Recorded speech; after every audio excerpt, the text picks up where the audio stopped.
Hello दोस्तों, स्वागत है आपका हमारे चैनल पर।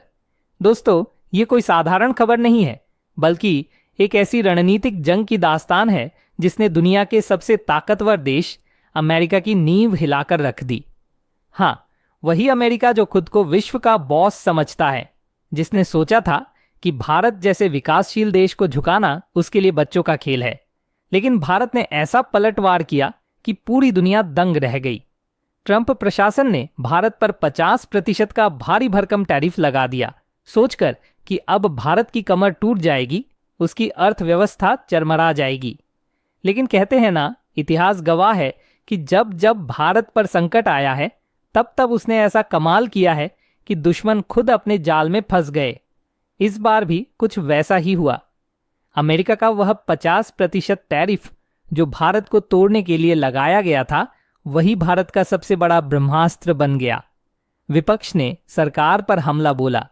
मीडिया में खबरें चलने लगीं कि भारत अब संकट में है। राहुल गांधी ने कहा, भारत की अर्थव्यवस्था मर चुकी है।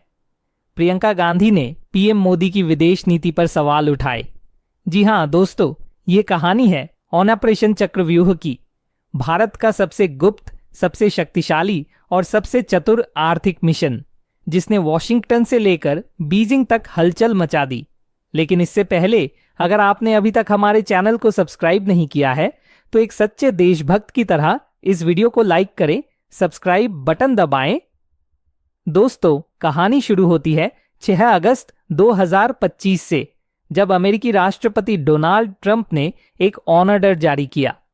इस ऑर्डर में कहा गया कि भारत से आने वाले सामानों पर 25% अतिरिक्त टैरिफ लगाया जाएगा। यह टैरिफ 7 अगस्त से लागू हो गया और फिर 27 अगस्त 2025 को इसे बढ़ाकर 50% कर दिया गया। ट्रंप का कहना था कि भारत रूस से तेल और हथियार खरीदकर यूक्रेन युद्ध को बढ़ावा दे रहा है और यह टैरिफ उसी का जवाब है।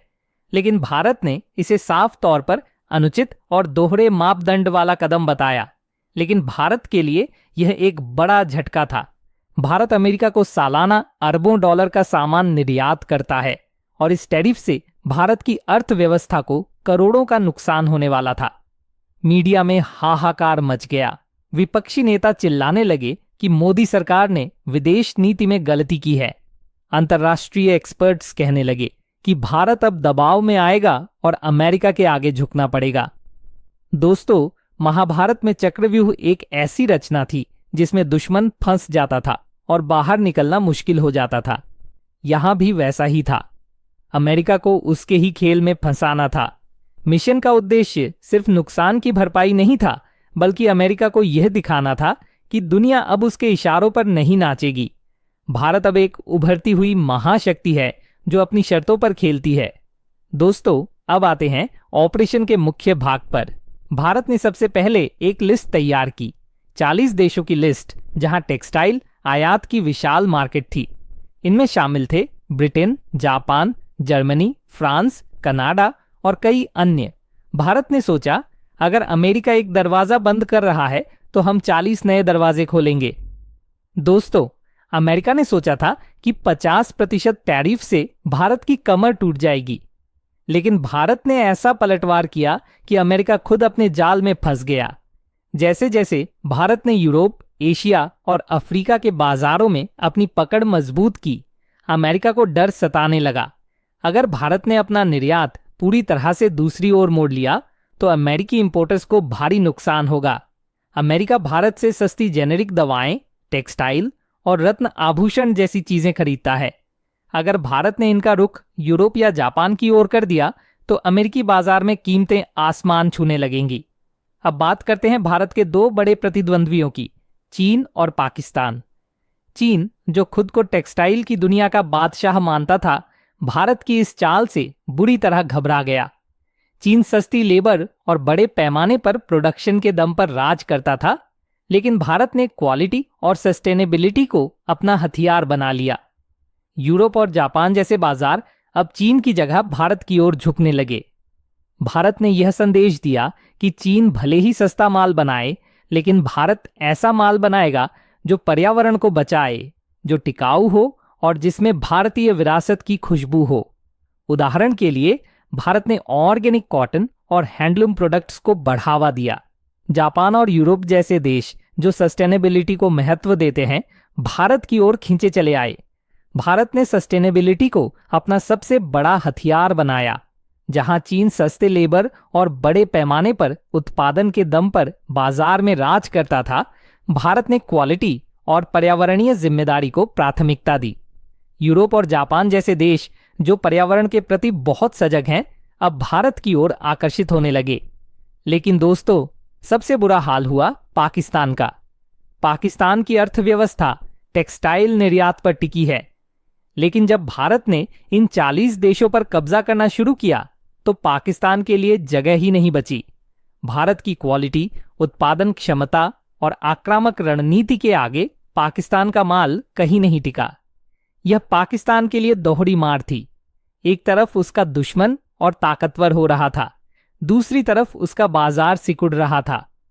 उदाहरण के लिए, सूरत की एक कंपनी ने ऑर्गेनिक कॉटन से बनी साड़ियां बनाई जो जर्मनी में इतनी पॉपुलर हुई कि वहां की एक बड़ी रिटेल चेन ने भारत के साथ $100 मिलियन का करार कर लिया। तिरुपुर की टी शर्ट्स जो पहले अमेरिका में बिकती थीं, अब फ्रांस और ऑस्ट्रेलिया के मॉल्स में बिकने लगी। और पानीपत के कालीन, वे अब ब्रिटेन के लग्जरी होम डेकोर स्टोर्स में शोभा बढ़ा रहे हैं। चीन सस्ती लेबर और बड़े पैमाने पर प्रोडक्शन के दम पर राज करता था, लेकिन भारत ने क्वालिटी और सस्टेनेबिलिटी को अपना हथियार बना लिया। यूरोप और जापान जैसे बाजार अब चीन की जगह भारत की ओर झुकने लगे। भारत ने यह संदेश दिया कि चीन भले ही सस्ता माल बनाए, लेकिन भारत ऐसा माल बनाएगा जो पर्यावरण को बचाए, जो टिकाऊ हो और जिसमें भारतीय विरासत की खुशबू हो। उदाहरण के लिए, भारत ने ऑर्गेनिक कॉटन और हैंडलूम प्रोडक्ट्स को बढ़ावा दिया। जापान और यूरोप जैसे देश जो सस्टेनेबिलिटी को महत्व देते हैं, भारत की ओर खींचे चले आए। भारत ने सस्टेनेबिलिटी को अपना सबसे बड़ा हथियार बनाया। जहां चीन सस्ते लेबर और बड़े पैमाने पर उत्पादन के दम पर बाजार में राज करता था, भारत ने क्वालिटी और पर्यावरणीय जिम्मेदारी को प्राथमिकता दी। यूरोप और जापान जैसे देश जो पर्यावरण के प्रति बहुत सजग हैं, अब भारत की ओर आकर्षित होने लगे। लेकिन दोस्तों, सबसे बुरा हाल हुआ पाकिस्तान का। पाकिस्तान की अर्थव्यवस्था टेक्सटाइल निर्यात पर टिकी है। लेकिन जब भारत ने इन 40 देशों पर कब्जा करना शुरू किया तो पाकिस्तान के लिए जगह ही नहीं बची। भारत की क्वालिटी, उत्पादन क्षमता और आक्रामक रणनीति के आगे पाकिस्तान का माल कहीं नहीं टिका। यह पाकिस्तान के लिए दोहरी मार थी। एक तरफ उसका दुश्मन और ताकतवर हो रहा था, दूसरी तरफ उसका बाजार सिकुड़ रहा था। उदाहरण के लिए, सूरत की एक कंपनी ने ऑर्गेनिक कॉटन से बनी साड़ियां बनाई जो जर्मनी में इतनी पॉपुलर हुई कि वहां की एक बड़ी रिटेल चेन ने भारत के साथ $100 मिलियन का करार कर लिया। तिरुपुर की टी शर्ट्स जो पहले अमेरिका में बिकती थीं, अब फ्रांस और ऑस्ट्रेलिया के मॉल्स में बिकने लगी। और पानीपत के कालीन, वे अब ब्रिटेन के लग्जरी होम डेकोर स्टोर्स में शोभा बढ़ा रहे हैं।